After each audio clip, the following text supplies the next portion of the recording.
গরিব বানিয়ে পরীক্ষা নেবে? গরিবের উচিত এ কথা বলা, আল্লাহ যদি আমাকে না খাইয়ে খুশি হয়, আমি আমার আল্লাহকে এত ভালোবাসি, আমি হারাম খাবো না, কারো পা চেটে খাবো না, কারো মোড়া মুরগির বিরিয়ানিও খেতে যাব না, আমি আমার আল্লাহর খুশির জন্য না খেয়ে থাকবো। আল্লাহ যাতে রাজি আমিও তাতে রাজি। জোরে বলুন সুবহানাল্লাহ। এটা জানবে আল্লাহর পরীক্ষা। কি গো বলতে পারবে না? হ্যাঁ, লোভে পড়ে যেওনি আমার কওম, লোভে পাপ, পাপে মৃত্যু।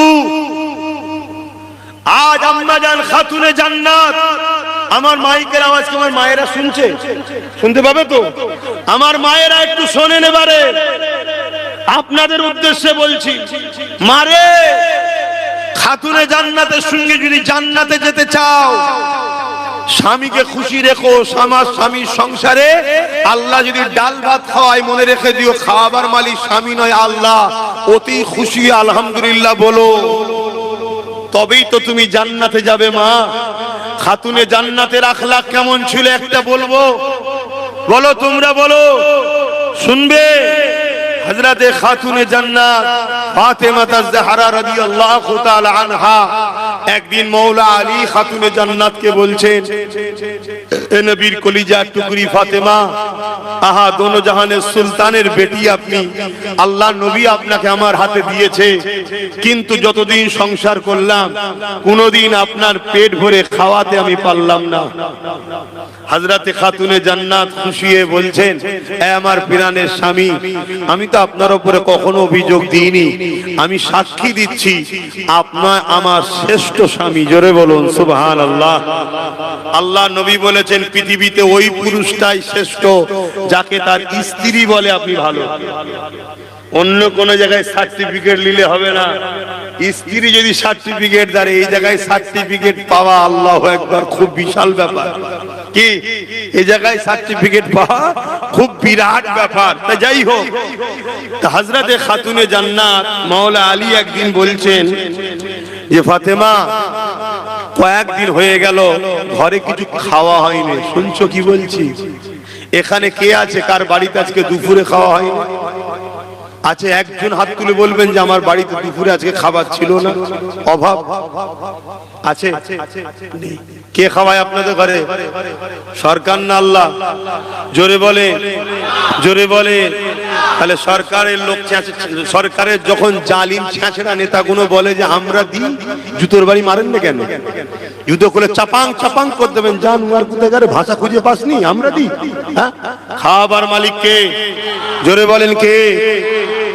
আল্লাহ। সবাইকে আল্লাহ খাওয়ায়। কথা বুঝে আসছে? আমার কথা কি খারাপ লাগলো নাকি? হ্যাঁ, আর যখন চুপ থাকবেন মানে ওই কথাটা মেনে নিচ্ছেন আপনি, ওই কথাটা আপনি মেনে নিচ্ছেন, তার মানে কত দিক দিয়ে আমাদেরকে বেঈমান বানাবার প্ল্যান চলছে জানেন? তো ওই সময়ে খাতুনে জান্নাতকে মাওলা আলী বলতে লেগেছে, যদি আপনি বলেন আপনার আব্বার কাছে যাব, অর্থাৎ শ্বশুরের কাছে, কেন আমার রসুলের অনেক ধনী সাহাবা ছিলেন, অনেক নজরানা দেয়, যদি কিছু পাই নিয়ে আসলে কমসে কম হাসান হোসেনও তো কয়েকদিন খাইনি, একটু খাওয়া হবে।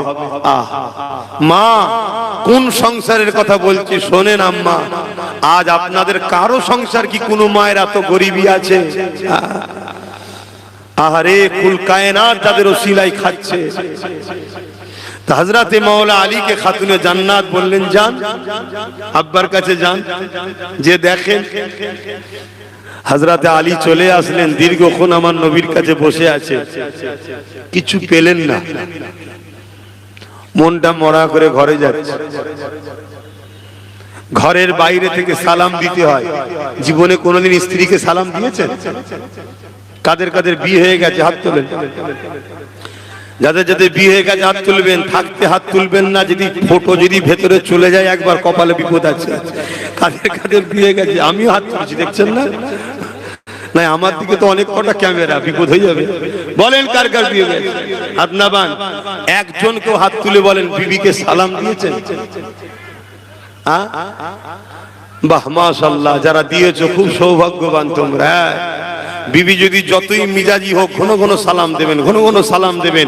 তার মানে কি আল্লাহ তোমার উপরে শান্তি দিক, রহমত দিক, আল্লাহ তোমাকে শান্তিতে দিক, রহমত রাখো। তো তোমার সালাম যদি একবার কবুল হয়ে যায়, ও বিবি ভালো হবে না? হবে না? আর মা বোনেদের বলছি, স্বামী যদি বদমাইশ হয়, ঝগড়া না করে ঘন ঘন সালাম দাও, আসসালামু আলাইকুম ওয়া রাহমাতুল্লাহি ওয়া বারাকাতুহু। তার মানে কি আল্লাহ শান্তি, রহমত, বরকত আপনারা বর্ষিত হোক। কোন স্বামীর উপরে যদি আল্লাহর রহমত, শান্তি বর্ষিত হয়, সে স্বামী ভালো হবে না? মানে আল্লাহর ওলি হয়ে যাবে কি? এজন্য সালাম দিবেন ঘন ঘন।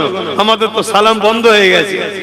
তা আমার রাসূল পাক সাল্লাল্লাহু আলাইহি ওয়াসাল্লামের সাহাবী হযরত আলী হুজুর ঘরের বাইরে থেকে খাতুনে জান্নাতকে সালাম দিচ্ছে। হযরত খাতুনে জান্নাত সালামের উত্তর দিয়েছে, দরজা কিন্তু খোলেনি, খিড়কি দিয়ে দেখছে আমার স্বামীর হালতটা। নবীর বেটি তো, ওলিরা যদি গায়েবের খবর আল্লাহর দয়াতে জানতে পারে, তাকু ফিরাসাতাল মুমিনি ফা ইন্নাহু ইয়ানজুরু বিনুরিল্লাহ, আল্লাহ তার মাহবুব বান্দাদের কিছু কিছু জিনিস দেখিয়ে থাকে। তো নবীর বেটিকেও আল্লাহ জানিয়েছে কি, তিনি দরজা না খুলে জানালা খুলেছে, খুলে দেখছে আমার স্বামীর হাল কি, দেখছে হাত খালি, মন খারাপ। আল্লাহ নবীর কলিজার টুকরা কি শিক্ষা দিয়েছে নবী বেটিকে। বলতে লেগেছে, আমার প্রাণের স্বামী আপনার মন খারাপ কেন?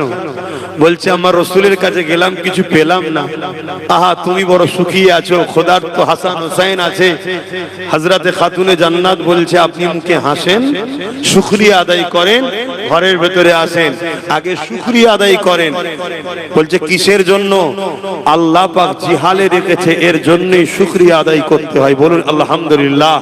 আমি ফাতেমাও শুকরিয়া আদায় করছি। কিসের জন্য?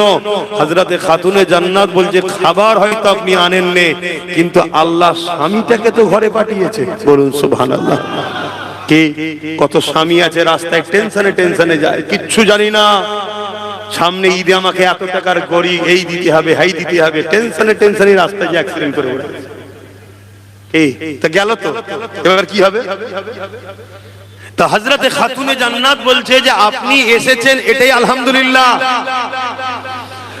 আল্লাহ নবীর বেটি খাতুনে জান্নাত কি বলেছিলেন? আমার আম্মা জানেরা, যিনি জান্নাতি নারীদের সরদারিনী হবে, মা আপনারও ফাতেমার সঙ্গে, আম্মার সঙ্গে আপনারাও জান্নাতে যাবেন, দোয়া করি। কিন্তু মা মনে রাখতে হবে, হযরতে খাতুনে জান্নাতের আদর্শ কি ছিল? হযরতে ফাতেমা জাহরা রাদিয়াল্লাহু তাআলা আনহা বলেছিলেন, হে আমার প্রাণের স্বামী, আপনি তো জানেন আল্লাহ পাক শুকরকারী সাথেও আছে, সবরকারীদের সাথেও আছে।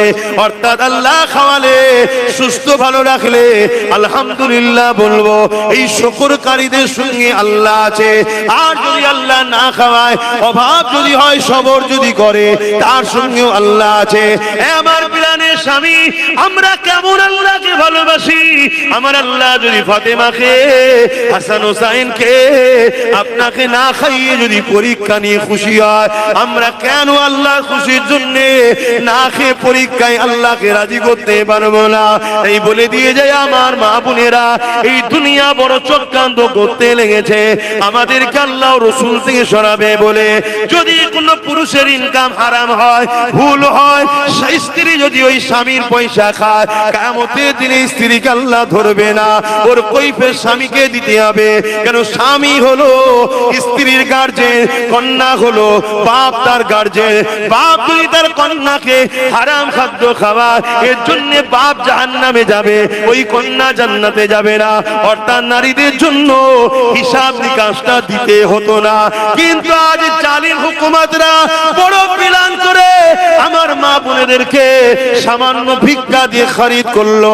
একদিকে খরিদ যেমন করলো, অপরদিকে আল্লাহর আদালতে আসামি করে দিল। কেননা যে 1000-1500 টাকা দিচ্ছে, এই টাকাটা কিসের আপনারা কি জানেন?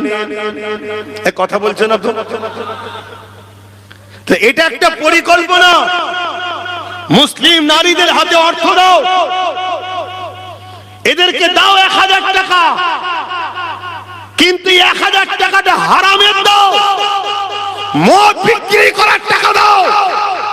পুরুষ যদি ইনকাম করে নিয়ে আসে হারাম টাকা, নারীকে আল্লাহ কিয়ামতের দিন ধরবে না। মুসলমান যখন বিপদে পড়বে, তোমার আমার দোয়া যদি কবুল নাও হতো, মায়ের জাতের দোয়া কিন্তু কবুল হতো, সেই গোড়াটাও মেরে দিল সামান্য ভিক্ষা দিয়ে। আমাদের হুঁশি নাই, আমাদের খেয়ালই নাই। আমাদের উচিত ছিল আওয়াজ তোলা, তোমার ওই 1000-এর ভিখারি আমরা নই। আমার স্বামীকে কর্ম দাও, আমার বেটাকে কর্ম দাও, আমার ছেলেকে চাকরি দাও। আমার ছেলে যদি বড় হয় তাহলে সে ছেলে তো মাকে দেবে। যে ছেলে মাকে হাত খরচ দেয় না, তাহলে এর জন্য ছেলের দোষ দিবার আগে তো মায়ের দোষ। কি তৈরি করেছেন ছেলেকে, কি মানুষ করেছেন ছেলেকে, যে আপনার ছেলে আপনাকে হাত খরচ দেয়নি?